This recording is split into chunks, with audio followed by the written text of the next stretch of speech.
Gentlemen only, ladies forbidden.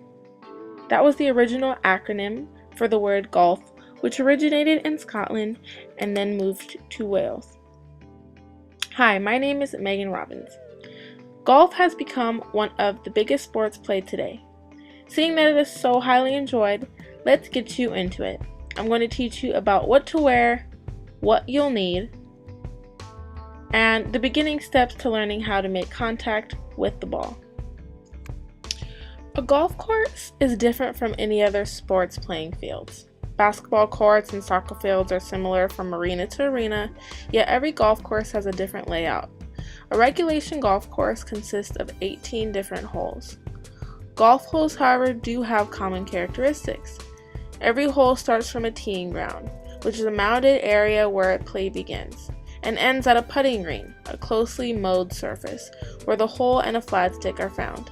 The area between the teeing ground and putting green is called through the green. Through the green consists of the whole area of the course except the teeing ground and the putting green of the hole being played and all hazards of the course. Holes range from less than 100 yards to more than 600 yards. Each hole may have obstacles and hazards which involve trees, waters, or bunkers, which are made out of sand. At the beginning of play, each player should pick up a scorecard that provides information about each hole's yardage and par. Par is the score set for a hole that represents a standard of excellence that golfers attempt to meet. Par is determined by the yardage on each specific hole.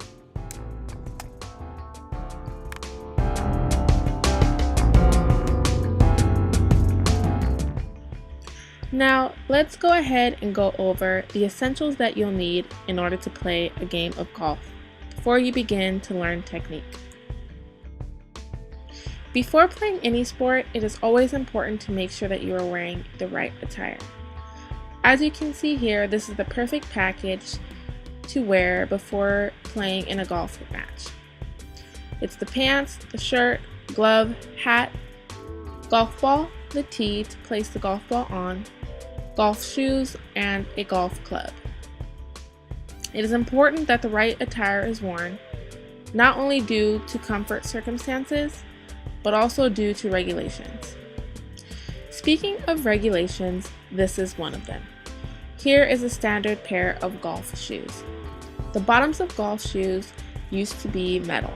However, over time, they were regulated to be plastic bottom shoes due to the fact that they would poke too many holes into the green.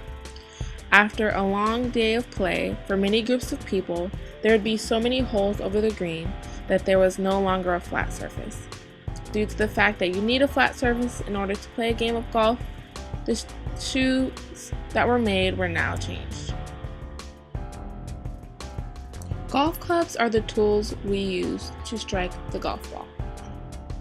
A golf club has three components: the head, the shaft, and the grip. What you are seeing here is the head of the golf club. A modern set of golf clubs typically consist of 3 woods: the driver, 3 and 5, at least one hybrid, and a putter. It'll give you a total of 12 clubs. Woods are used to hit long shots.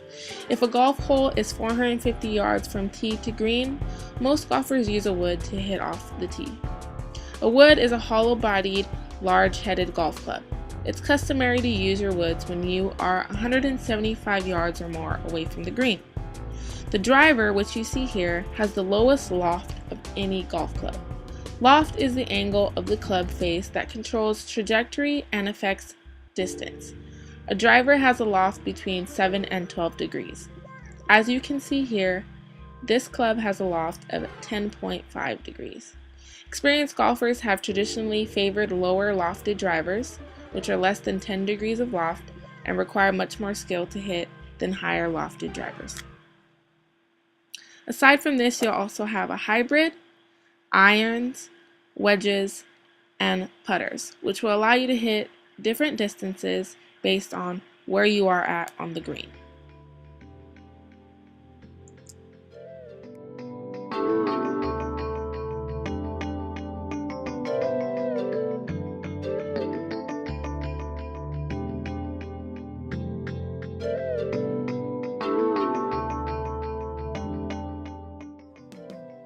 There is also much information to know about a golf ball. I know that to anyone first beginning to play, it might seem like a typical ball you're going to hit with a club. For most beginner golfers, learning and understanding all the concepts of the game can seem difficult and time-consuming. So knowing every little detail of the game will help you to become an expert golfer, right down to the numbering on a golf ball. What the numbers and the color of the numbers mean on a golf ball is a popular question asked by many new golfers. There are many meanings to the numbers on a golf ball, and the answer highly depends on the number of digits on the ball as well. A single-digit ball. If the number on your ball is a single digit, it is most likely there for identification purposes. For example, if 3 people are golfing with the same exact make of ball, they would each use a ball with a different number in order to distinguish one from another. If your ball has a single digit, it will most likely be 1 through 4. For 2-digit golf balls, this will most likely indicate the ball's compression rating. The compression rate of a ball relates to the feel of the ball. A golf ball with a lower compression rating of around 70 or 80 would indicate the ball was for a lady, whereas a ball with a number of 100 would indicate that the golfer would have to swing hard to make the ball work properly. And for 3-digit golf balls, your ball may also be around 300 to 400. This is most likely going to indicate the number of dimples on the ball. Golf ball numbers indicate a number of useful tools to the user.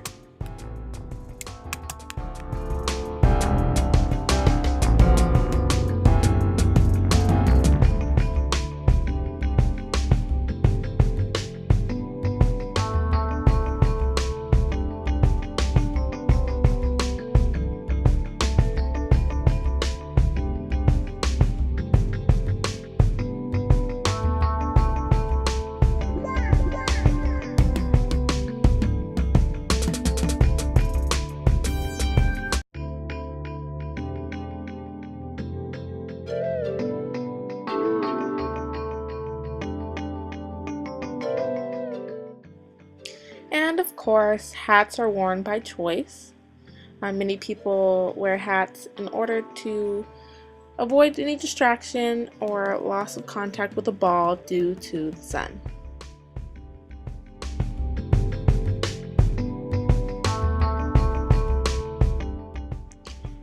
There are a couple different grips you can use when hitting a golf ball. It mainly depends on comfort. The grip you see here is the 10-finger grip. It allows you to line up the knuckles of both of your hands as if holding a baseball bat and swing the club. This requires your dominant hand to be lower than your non-dominant hand, and you place both your knuckles in line with one another. And this is an angle of what your grip would look like if placing the club down onto the floor.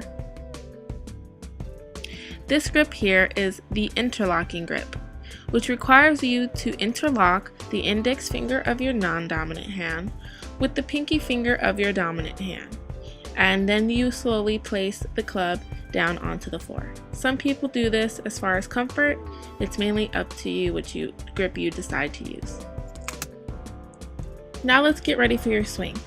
Make sure that when you're standing, you're shoulder width apart with your head looking down at the ball.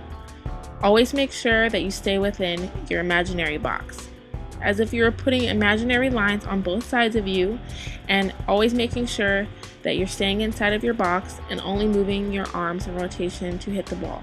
Never sway your body or fall into the shot. Always make sure that it's isolated and strictly swinging onto the ball. As you can see here, he's making sure that his eye is level, his club is level, straight ahead, and everything is a 90-degree angle. With the club and the arm, as he swings back, 90-degree angle, as you can see here, 90-degree angle always. Once you have your club down on the floor, you want to make sure to take your club straight back. A lot of people tend to want to bend their elbow. Always make sure to keep your elbow straight. Remember that keeping that 90-degree angle between your club and your arms will help you do a better job at remembering to keep your elbow straight. So you go from the floor, straight back, and all the way through. And in case you wanted to see it again, straight back, no bent elbow, straight out, back to the ground. And here we go. Straight back, all the way.